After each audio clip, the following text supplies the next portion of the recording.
Salut tout le monde, on se retrouve aujourd'hui pour une nouvelle vidéo sur ma chaîne et aujourd'hui on va parler update lecture. J'ai 4 romans à vous présenter et du coup on commence tout de suite. Le premier roman, il s'agit du Procès de la momie de Christian Jacques publié aux éditions XO Éditions.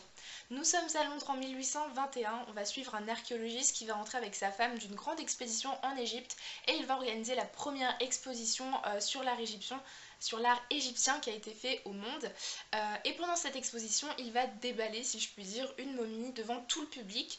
Et 3 personnes vont se plaindre face à cette momie, le pasteur, un lord et un légiste. Et ces 3 personnes, la nuit qui va suivre ce déballage, vont se retrouver assassinées et la momie a disparu. Nous allons donc suivre l'inspecteur Higgins qui va mener l'enquête pour retrouver cette momie et savoir qui les a tuées. Alors, c'est une lecture qui, à premier abord, me plaisait beaucoup. J'étais très motivée pour la lire. Par contre, ça a été finalement, en bilan, une lecture assez mitigée. Déjà, j'ai eu un problème avec l'inspecteur Higgins. C'est un personnage qui est sympathique à suivre, mais malheureusement, on a peut-être un petit problème au niveau des dialogues où il répète exactement les mêmes répliques tout le temps et il ne change pas de vocabulaire. Donc bon, à un moment je me suis dit que ce serait pas mal qu'il varie les répliques et les dialogues, mais finalement non. Donc j'ai eu un petit problème au niveau de ce personnage, mais sinon c'est un personnage sympa à suivre. J'ai eu aussi un petit problème au niveau de l'intrigue, elle est extrêmement longue, on a quand même 400 pages en grand format. Et en fait, ce qui est intéressant, c'est le début et la fin de l'histoire, c'est-à-dire les 50 premières pages et les 50 dernières pages avec le twist de fin qui était vraiment très intéressant et qui m'a fait relever ma note. Mais tout ce qu'il y a entre les deux, c'est-à-dire à peu près 300 pages du coup, c'était extrêmement long, il y avait très peu d'action, très peu de révélations, on n'a pas accès aux pensées d'Higgins, du coup on ne sait pas où il en est dans l'enquête, on a très peu d'indices. C'était assez particulier, voilà, j'ai été un peu déçue, je m'attendais à ce que ça soit un peu plus rocambolesque, qu'on suive l'inspecteur Higgins de façon un peu plus concrète et voilà, j'étais un peu déçue de ce point de vue là. Du côté historique, alors le côté Londres 19e siècle, j'avoue que c'est pas forcément la tasse de thé de Christian Jacques et du coup ce qu'il nous racontait dessus était pas forcément très intéressant, mais du côté Égypte, ça c'est un professionnel et du coup on a appris beaucoup de choses, surtout autour de ce qui tourne autour des momies surtout, et ça c'était très intéressant. Tout comme la plume de Christian Jacques, voilà, qui est une plume très fluide, qui n'a rien d'exceptionnel mais qui est simple à lire, très agréable et très fluide, ce qui fait que j'ai pu finir ce roman. Mais j'avoue que voilà, j'ai été déçue au niveau de l'intrigue qui a été très longue et du personnage de Higgins qui n'était pas forcément un personnage très intéressant. Ensuite, le deuxième livre dont je dois vous parler, il s'agit du tome 1 des Chants d'Asgard, l'honneur des Midlanders de Victor Moreau, publié en auto-édition.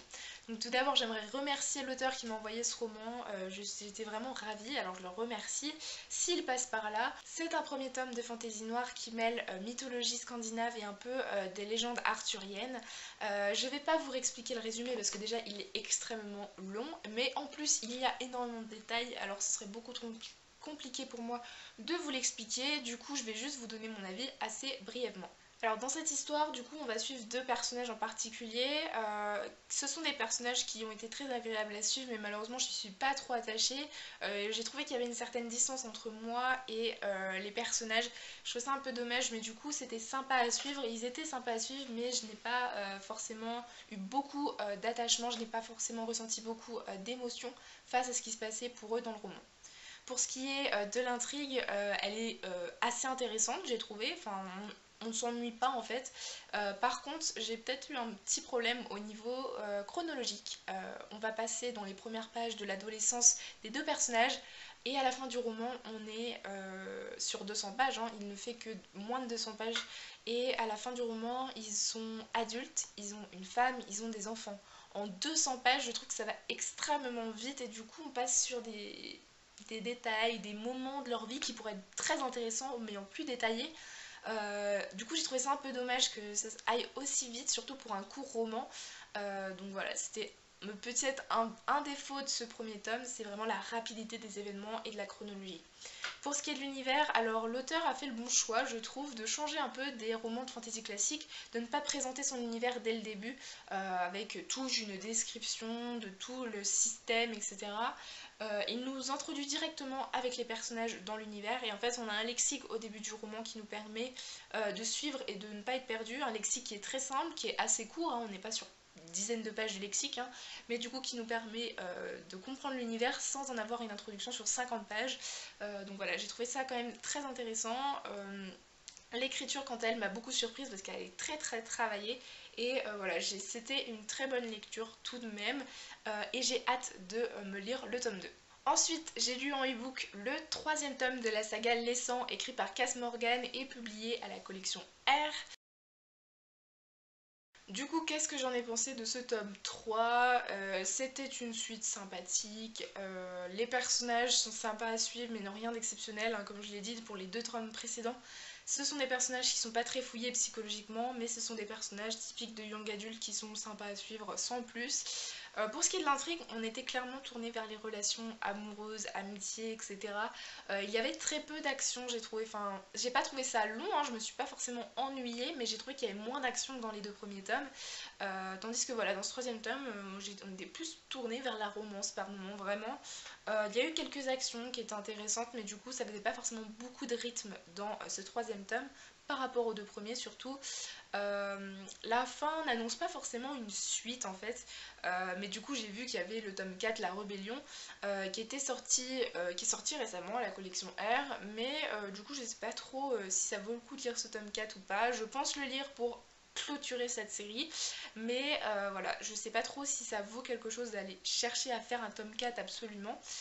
Pour ce qui est de l'écriture, ça se lit très bien, c'est très agréable à lire, voilà, c'est très fluide, c'est même addictif, mais ça n'a rien d'exceptionnel, c'est pas une écriture très travaillée, mais voilà, c'était un tome 3 sympathique, il y a eu quelques révélations quand même, mais voilà, les personnages sont pas exceptionnels et il n'y a pas eu beaucoup d'action, donc voilà, je vous recommande quand même cette série et j'ai quand même hâte de lire le tome 4 pour la finir, cette saga, et pouvoir me faire aussi la série télé qui m'a l'air vraiment géniale.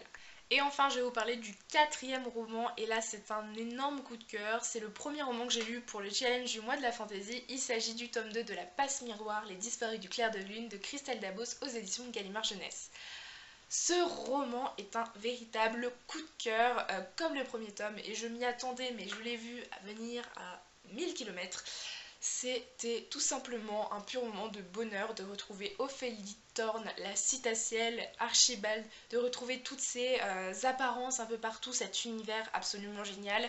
La plume de Christelle Davos, voilà, j'ai tout simplement tout adoré. Je vais pas vous en dire beaucoup au niveau de l'intrigue parce qu'évidemment je ne vais pas vous spoiler, mais si vous n'avez toujours pas commencé cette série alors que maintenant elle est sortie en poche donc vous n'avez plus d'excuses, lancez-vous, elle est vraiment géniale. Le premier tome peut paraître très très introductif, mais alors le deuxième tome est absolument parfait. Du coup on retrouve Ophélie et Thorne. Ophélie, ce personnage qu'on a encore une fois vu évoluer dans ce tome 2, mais totalement, ça devient une femme en fait. Voilà, une femme courageuse, intrépide, qui a toujours cette part de fragilité en apparence évidemment, mais qui est très intelligente. Et voilà, c'est vraiment un personnage auquel je m'attache totalement, auquel je m'identifie aussi par quelques facettes de sa personnalité. Pour ce qui est du personnage de Thorne, il évolue aussi beaucoup je trouve dans ce tome, tout comme leur relation. Que j'ai beaucoup apprécié cette relation. J'attendais dans ce tome 1, dans le tome 1, j'attendais beaucoup de cette relation et finalement on en avait eu des petits indices, mais pas grand chose en fait. Elle nous avait vraiment mis juste les bases et dans ce tome 2, leur relation évolue et qu'est-ce que ça fait du bien.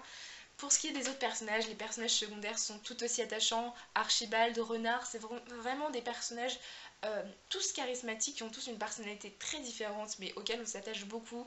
Pour ce qui est de l'univers, il est absolument génial. Là, on est vraiment situé sur la Citaciel en particulier, mais tout ce qui est l'univers qui touche aux dieux, il y a toute une intrigue qui va tourner autour de la création de cet univers et des dieux qui gèrent ces petits bouts de terre parsemés un peu partout, qui est très très intéressante.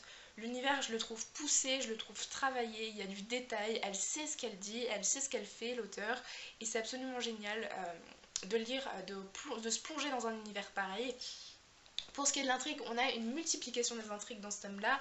Le tome 1 peut paraître très introductif, mais le tome 2, on ne s'ennuie pas en fait, il y a de l'action tout le temps, les relations évoluent, il y a plusieurs intrigues, une intrigue policière, une intrigue, voilà comme je l'ai dit, plus tournée autour de l'univers, une intrigue tournée autour de Thorne et d'Ophélie, enfin c'est vraiment génial, je me suis pas du tout ennuyée, j'ai absolument tout adoré.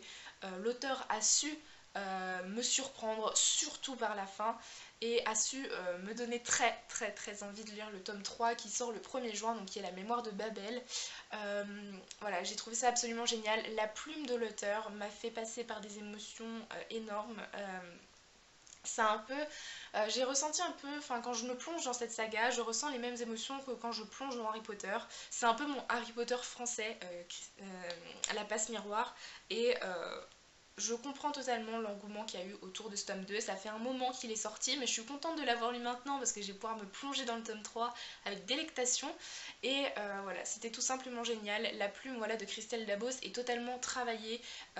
Elle choisit les bons mots au bon moment, je n'ai plus rien à dire sur ce livre.